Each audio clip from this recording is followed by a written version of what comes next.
हमारे मुल्क में फिरका वारियत इतनी बढ़ गई है कि हर गिरोह को लगता है कि वो हकीकी मुसलमान है और बाकी सब काफिर हैं।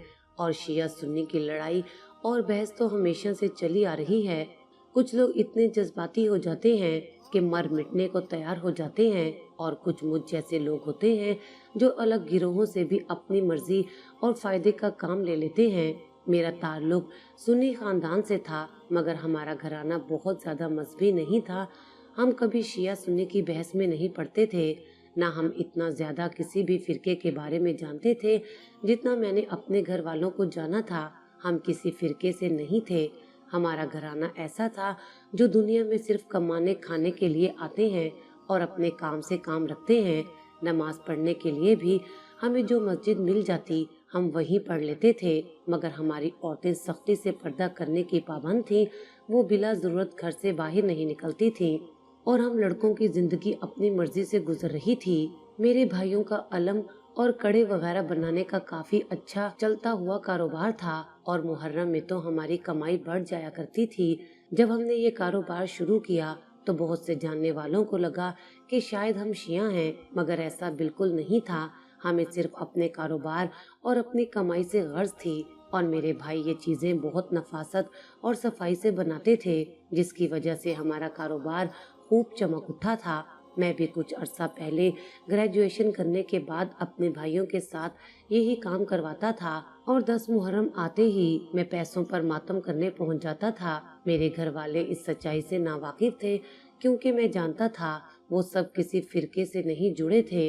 इसके बावजूद मुझे मजालिस में पहुंचकर मातम करने की कोई इजाजत ना देता, जबकि मेरा शुमार उन रंगीन लोगों में से था जो कहीं के नहीं होते हैं। मैं भी सिर्फ पैसे का था।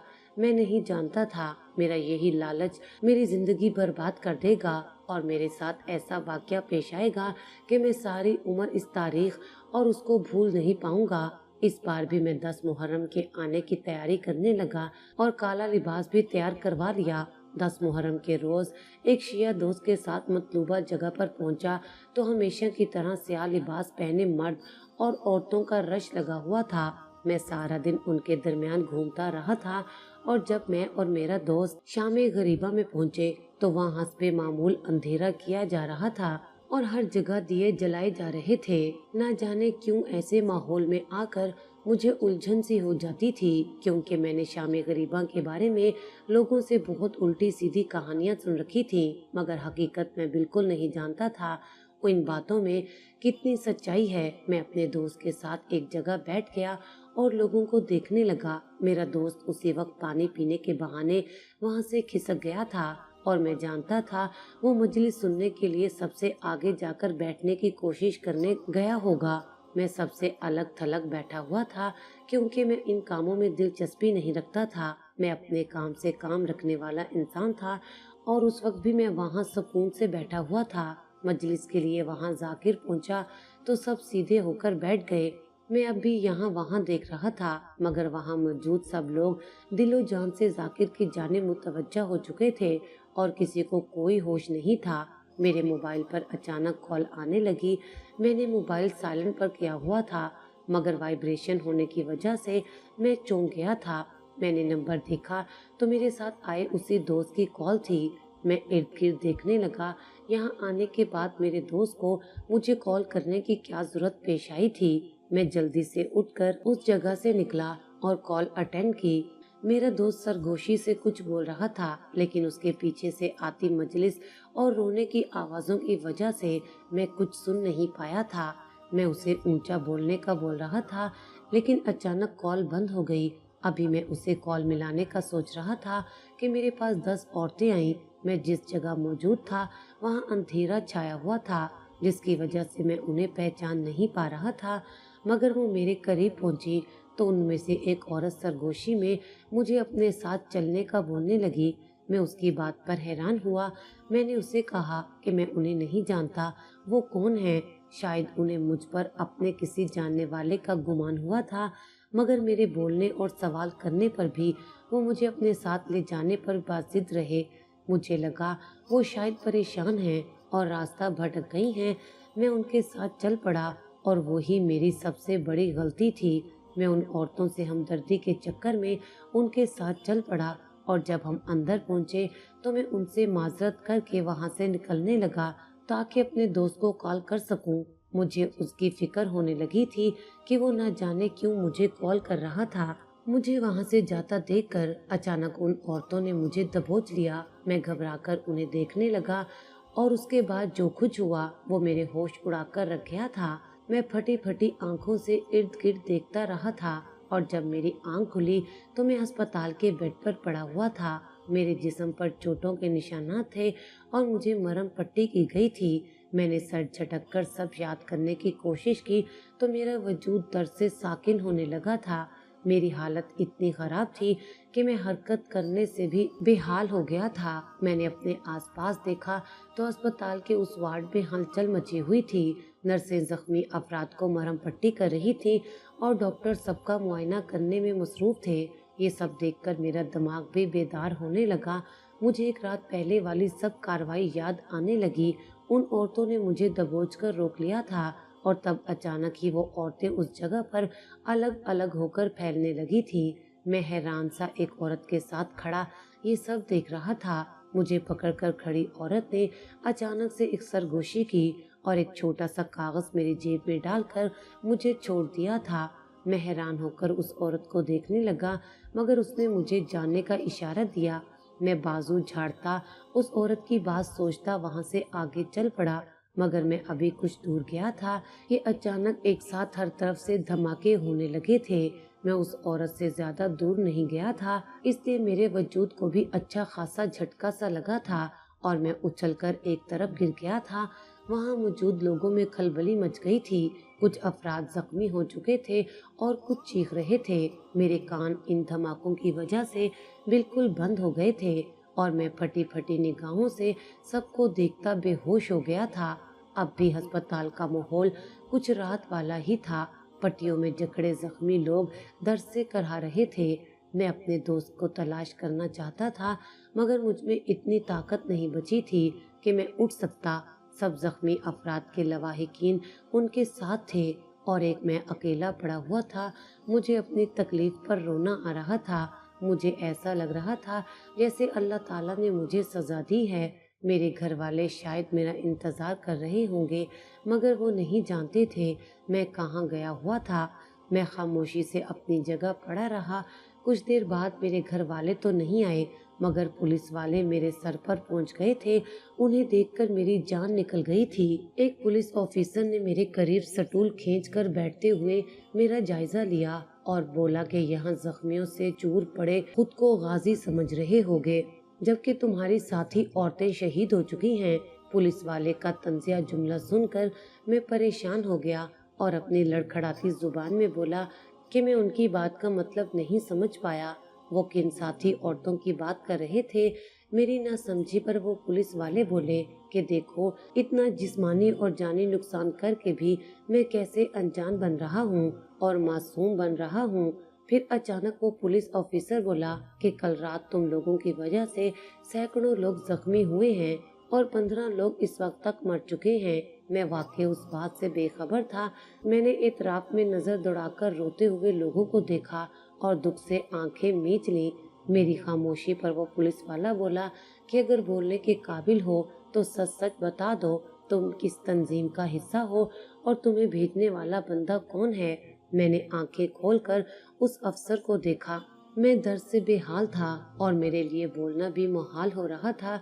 उस पर ऐसे शक भरे सवालात मुझे घबराहट में मुब्तला कर रहे थे। मेरी हालत पर वो पुलिस ऑफिसर बोला कि कोई बात नहीं, हम कुछ दिन इंतजार कर लेते हैं, मगर याद रखना तुम पर अब पुलिस की नजर रहेगी। इतने नुकसान के बाद हम मुजरिम तक जरूर पहुंचेंगे और तुम हमें असल लोगों तक पहुंचाओगे क्योंकि तुम उसी तंजीम का हिस्सा हो और इस बात से जितना भी मुकरने की कोशिश करोगे हम तुमसे सच उगलवा लेंगे। वो लोग मुझे वार्न करके जा रहे थे और मैंने थक कर आंखें बंद कर ली। उनकी बातों से मुझे पता चला कि पुलिस वालों को किसी ने खुद बम धमाके के पहले ही इत्तला पहुंचा दी थी और वो इस मजलिस में पहुंचकर तेजी से मुजरिम तलाश करने की कोशिश कर रहे थे ताकि उस खुद का हमले को रोक सकें। इस तलाश के दौरान उनकी नजर मुझ पर पड़ी थी। मैं जो दिलचस्पी लिए बगैर खामोशी से यहाँ वहाँ घूम रहा था, पुलिस वालों को मेरा किरदार भी मशकूक लगने लगा। मगर इससे पहले कि वो लोग मुझ तक पहुँचते, मुझे दोस्त की कॉल आ गई और मैं उठकर एक तरफ हो गया। मेरा दोस्त भी यकीनन पुलिस की तलाश से वाकिफ हो चुका था, इसलिए वो मुझे वहाँ से चले जाने का बोल रहा था, क्योंकि मैं सुन्नी था और शियों की मजलिस में सुन्नी का होना मशकूक बना देता है। उसके बाद वो औरतें मुझे अपने साथ अंदर ले गई थी। उन्हें अंदर जाने के लिए मेरा सहारा चाहिए था। मुझे उसी महफिल का हिस्सा बना देखकर उन्हें लगा कि मैं शिया लड़का हूँ, इसलिए वो मेरे बहाने अंदर जाना चाहती थी, वरना यकीनन उन्हें रोक दिया जाता। उसके बाद उन औरतों ने तेजी से फैलकर अपना काम कर लिया था। इस धमाके के बाद जब पुलिस ने मेरी खोज की तो मेरे बारे में उन्हें मेरी ज़ाती मालूमात भी मिल गई थी, जिनके मुताबिक मैं एक सुन्नी घराने से ताल्लुक़ रखता था और पैसों पर मातम करने चला आता था। पैसों पर एक सुन्नी का मातम करना और उसका लालच पुलिस पर खुल चुका था। फिर मेरा उस जगह से उठकर अलग होना, फोन पर बात करने के साथ औरतों को लेकर अंदर जाना, ये सब जाहिर करने लगा कि मैंने पहले सारा जायजा लिया। और जब लोग जमा होकर इर्द गिर्द से गाफिल हुए तो मैंने उन औरतों के साथ मिलकर ये काम किया था। पुलिस वालों ने मुझे बताया कि वो बम बहुत छोटे से थे, जिनकी वजह से सिर्फ वही खुदकश हमला और आसपास वालों का नुकसान हुआ था। पुलिस ने मुझे पहले ही बावर करवा दिया था कि मैं ही उनका मतलूबा फर्द हूँ और मुझसे ही वो लोग असल गैंग तक पहुँचेंगे। मेरे सर पर शदीद परेशानी सवार हो चुकी थी। जिस्म की तकलीफ तो मैं जैसे तैसे बर्दाश्त कर रहा था, मगर खुद पर लगा इल्जाम कैसे बर्दाश्त करता। और मैं जानता था इस नामालूम सच तक पहुँचने के लिए मुझ पर हर मुमकिन तशद्दुद किया जाएगा। वो औरतें खुद तो मर चुकी थी, मगर मुझे बहुत बड़ी मुसीबत में फंसा गई थी। मुझे अपने दोस्त की फिक्र होने लगी। एक वो ही था जो मेरी गवाही दे सकता था। हालांकि एक आम से लड़के की गवाही का पुलिस पर कोई असर नहीं होने वाला था। मुसलसल मरहम पट्टी और दवाओं से मेरी हालत कुछ बेहतर हुई तो मैं अपने घर वालों से राब्ता करने की कोशिश करने लगा। बाहर पुलिस वाले मुसलसल मौजूद थे ताकि मैं कहीं भाग ना सकूं, और जैसे ही मैं कुछ बेहतर हो जाऊं वो मुझे जेल ले जाएं। मैं जितना वक्त अस्पताल में रहा, पुलिस वाले मेरे सर पर एक अजाब की तरह मुसल्लत रहे थे और पुलिस ऑफिसर मेरे पास आकर मुझसे सवालात करने लगते और मुझे यकीन दिलाते कि मैं अगर सच बता दूं तो वो लोग मुझे छोड़ देंगे। मैं बिल्कुल खामोश रहा। मैं जानता था कि उनकी बात मानने का मतलब खुद को मुजरिम साबित करना है और मेरे इनकार करने से उन पर कोई फायदा नहीं होने वाला था। वो लोग मुझे हर हाल में मुजरिम मान चुके थे। मेरी खामोशी पर पुलिस वाले चले गए और मैं उस औरत की बात याद करने की कोशिश करने लगा। मुझे अचानक से याद आया, उस औरत ने मुझे सरगोशी में कहा था, तुमने आज हमारी जो मदद की है उसका अजर अल्लाह ताला के पास बहुत बड़ा है। तब मुझे इस बात का मतलब समझ नहीं आया था, मगर अब मैं सोच रहा था कि वो औरत मुझसे दरअसल किस मदद की बात कर रही थी। मैं नहीं जानता था कि वाकई मुझे अजर मिलने वाला था या नहीं, मगर मेरी नज़र में ये सब बिल्कुल अल्लाह को पसंद नहीं हो सकता था। मैं शिया सुन्नी की इस लड़ाई में कई दफ़ा सुन्नी अफराद को मरता हुआ देख चुका था और कई दफ़ा शिया अफराद को भी मरता देख रहा था।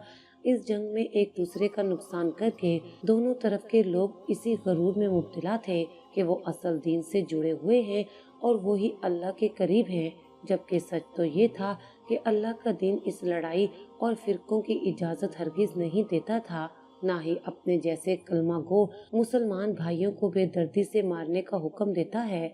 मैं बहुत उदास था, अपनी जगह पड़ा हुआ था कि मुझे अपनी जेब में रखी जाने वाली पर्ची का ख्याल आया। मैंने अपने कटे फटे लिबास की जेब में हाथ डाला तो वो कागज़ अभी भी वहीं मौजूद था। मैंने वो कागज़ निकाल कर उसे खोला तो उसमें लिखी तहरीर ने मुझे गुमसुम कर दिया था। मैं साकत सा उस कागज़ पर लिखे अल्फाज पढ़ रहा था। उस कागज़ पर मेरी बेगुनाही का सबूत था, मगर मुझे उम्मीद नहीं थी कि पुलिस मुझ पर यकीन करेगी। फिर भी मैंने अगली बार पुलिस ऑफिसर के आने पर उससे बात की और उससे कहा कि मैं मुजरिम नहीं हूँ और इस बात का सबूत भी मेरे पास है। मेरी बात पर पुलिस वाला तंजिया नज़रों से मुझे देखता रहा। मेरी हिम्मत जवाब देने लगी, मगर मैं खुद को इस अजाब से बचाना चाहता था। मैंने वो कागज़ पुलिस वाले की तरफ बढ़ाया था वो कागज देखकर पुलिस वाला सीधा हुआ और जल्दी से कागज खोलकर उसमें लिखी तहरीर पढ़ने लगा। मैं उम्मीद भरी नजरों से पुलिस वाले को देख रहा था कि शायद वो कागज पढ़ने के बाद मुझे बेगुनाह मान ले, मगर वो पुलिस वाला वो सब पढ़कर बोला कि मानना पड़ेगा, तुम जैसे चालाक आदमी का दिमाग बहुत तेजी से चलता है। पहले ही अपने आप को मासूम साबित करने के लिए एक कहानी तैयार करके आए हो, मगर हम पागल बिल्कुल नहीं हैं। वो कागज मुझ पर फेंकता हुआ वो पुलिस वाला चला गया था। मैं पुलिस वाले की बात पर हिम्मत हार गया था।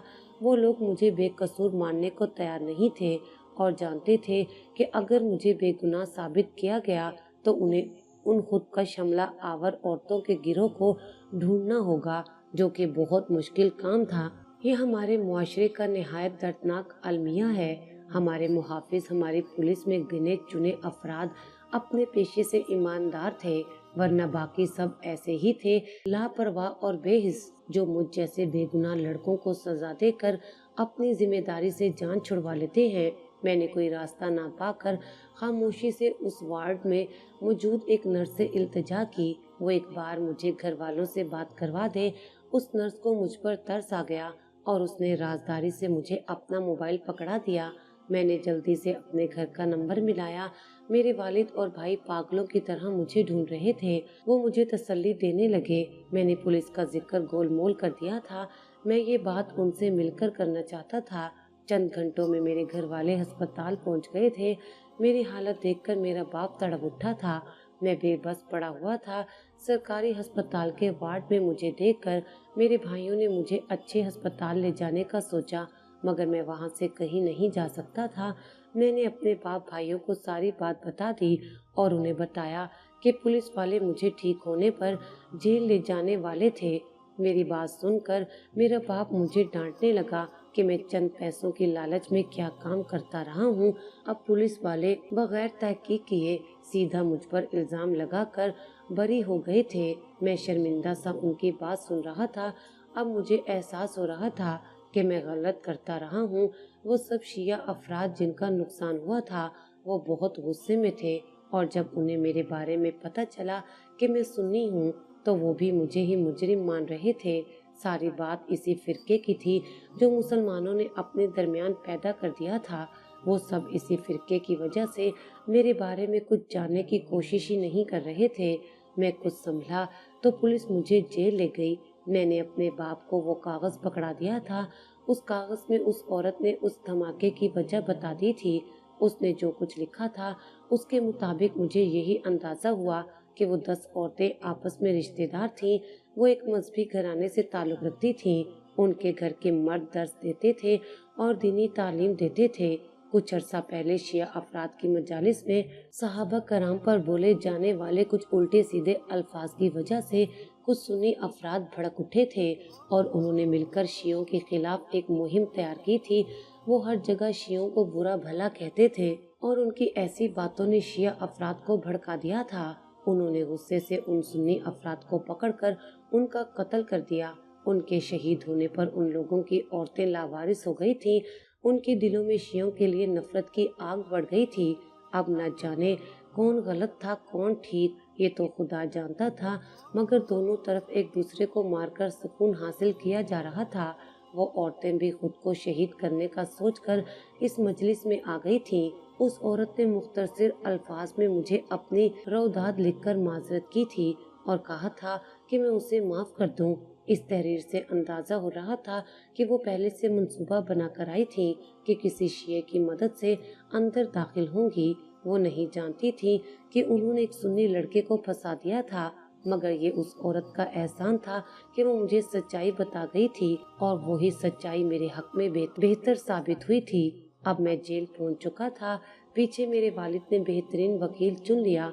उस वकील ने कुछ ही अरसा पहले शहीद होने वाले मजहबी अफराद की मालूमात निकालकर उनके घरों तक रसाई हासिल की और सबूत इकट्ठे करके एक फाइल तैयार कर ली। वो औरतें किसी तंजीम का हिस्सा नहीं थीं, वो एक आम घराने से ताल्लुक रखती थीं। वो लोग अदालत पहुंचे तो मेरा दोस्त भी साथ था। वो बहुत जख्मी था, मगर दोस्ती की खातिर वहां आ गया। वो मुझे बचपन से बहुत अच्छे से जानता था। अदालत में मेरे हक में सबूत पेश किए गए। کہ میرا ان عورتوں سے کوئی تعلق نہیں تھا، تب جا کر میں بے گناہ ثابت ہوا۔ عدالت نے مجھے باعزت بری کر دیا۔ میں گھر آ گیا تھا مگر مجھے بہت اچھا سبق مل چکا تھا۔ یہ میرے ساتھ ایک ایسا واقعہ پیش آیا تھا جسے میں ساری زندگی بھلا نہیں سکوں گا۔